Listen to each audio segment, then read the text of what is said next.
Hello, Barda fans! Another updates kung saan si Mr. David Licauco abay talagang pinaghandaan kung paano niya ipagtatapat ang talagang sumusuporta dahil sa Barda. And bago tayo mag-start, syempre, congratulate natin si Miss Barbie Fortesa sapagkat may reward mula sa TF sa isang fast food chain. Sabi dyan, ay grabe, ang napasigaw na reaksyon ni Barbie Fortesa nang itanong ng ilang mga reporters ang kanyang reward sa sarili mula sa talent fee niya sa TV commercial na ginawa nila ni David Licauco para sa isang popular fast food chain. Hindi pa masagot ni Barbie kung paano i-invest ang talent fee sa oras na matanggap niya ito. Pero, hindi material na bagay ang unang naisip ng kapuso actress. Pero siguro ngayon, marami na akong i-reward sa sarili ko from my hard work in the past years. Kaya I am just enjoying everything now. I am enjoying my work. I am enjoying my life, lahat de Barbie. Mahusay siyang humawak ng mga pera na kanyang pinaghirapan dahil nakapagpundag na siya ng mga ari-arian. Isang condominium unit sa New Manila area sa Quezon City ang isa sa mga unang investment noon ni Barbie hanggang nakapagpatayo na siya ng kanyang dream house na nilipat na nila ng pamilya noong December 2024.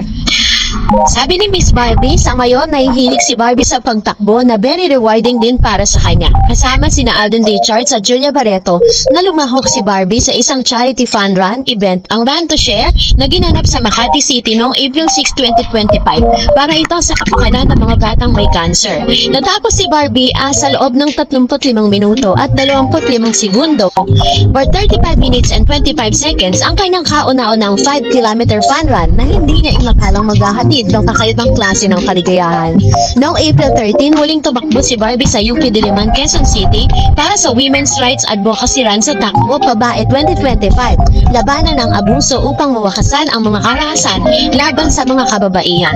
Sa sariling salita ni Barbie, iba talaga ang push pag may pinaglalaban. Actually, very rewarding ang pagtakbo, hindi material na bagay, pero very rewarding siya, sabi nito.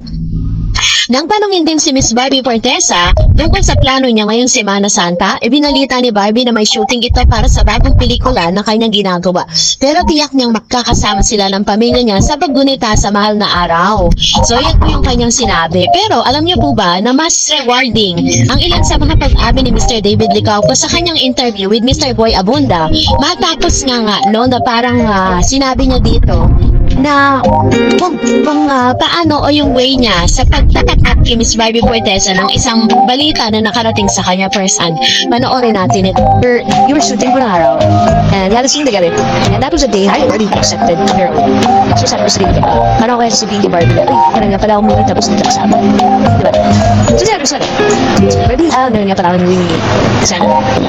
And she was like, oh wow, that was nice, so proud of you done. Like, she's super supportive when it comes to these things, because according to Mr. David Licauco, sa unang pagkakataon na natanggit niya ang balita na gagawa nga siya ng pelikula with Miss Sanya Lopez, si Miss Barbie Fortesa agad nang unang nakaalam nito at pinagpaalaman niya. Siyempre nga naman, bilang respeto na rin kay Miss Barbie, and sinabi nga ni Mr. David dito na parang kino-compose niya pa yung mga words na sasabihin niya kay Barbie to make sure na parang hindi maging offended sa part ni Barbie kasi siyempre magka-love team po sila. So pinapakita ni David Licauco dito kung gaano niya nirerespeto at tinitignan itong si Barbie, not just for being love team but also bilang isang kaibigan na talagang kasama niya all throughout sa mga proyekto niya at sa mga breakthrough bilang isang breakthrough actor ng GMA. Kaya talagang sobrang happy ang ilan sa mga Barda fans kasi ito po isa sa mga palatandaan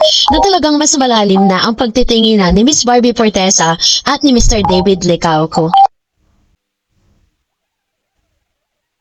Miss Barbie Fortesa abay naging emosyonal sa pag-amin patungkol or pagtanggi patungkol sa kanyang ex-boyfriend. Ang watch this video kasi nag-pick up ang Barda. Sakit. Willing makatrabaho ang ex. Hindi. I had to set him aside. matapos nang i-announce si Miss Barbie Fortesa ang kanilang breakups ng kanyang ex-boyfriend na si Mr. Jack Roberto, sinasabi ng ilan na si Barbie at Jack ay biktima ng sumpa ng 7-year each. Dahil dito sa hiwalayang ito, pati nga si Mr. David Licauco ay nadamay.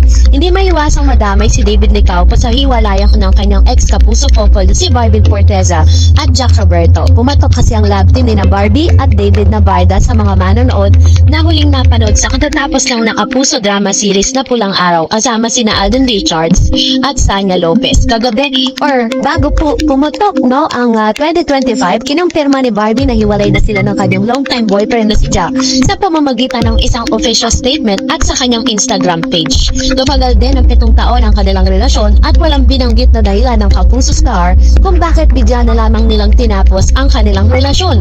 Nang mag-post ang dalaga ng litrato nila ni Jack, kalakip ng kanyang mensahe kung saan formal na nga niyang nagpaalam sa aktor. Don't cry because it's over, smile because it happened. Sabi niya, Dr. Seuss, ang simulang caption ni Barbie sa kanyang IG post.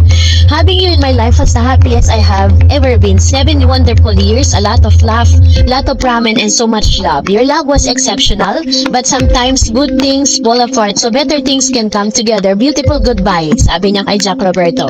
At sa isang interview kung saan na in-interview siya ni Mr. or dito po sa Pep at in-interview din siya ni Boy Abunda sa Fast Talk with Boy Abunda, inamin niya dito na kinancel niya ang offer na makatrabaho ang kanyang ex-boyfriend na si Mr. Jack Roberto. Sabi po niya sa isang interview, Barbie Forteza is ready to face his ex Roberto if they cross paths. So ready na po siyang humarap sa kanyang ex-boyfriend pero hindi po siya ready na magkaroon ng proyekto with their ex, no? So sabi niya po sa isang interview sa Pep, sa ngayon ay ini-enjoy ni Barbie ang pagiging single. Sa isang panayam niya sa Pep or Philippine Entertainment Portal, ibinahagi ni Barbie kung kamusta siya halos 3 buwan mula nang isinapubliko niyang hiwalay na sila ni Jack Roberto. Sabi niya, I'm so happy to be in a relationship with myself right now. Masayang buhat ng Kapuso actress. I'm getting to know myself more and I love that about me.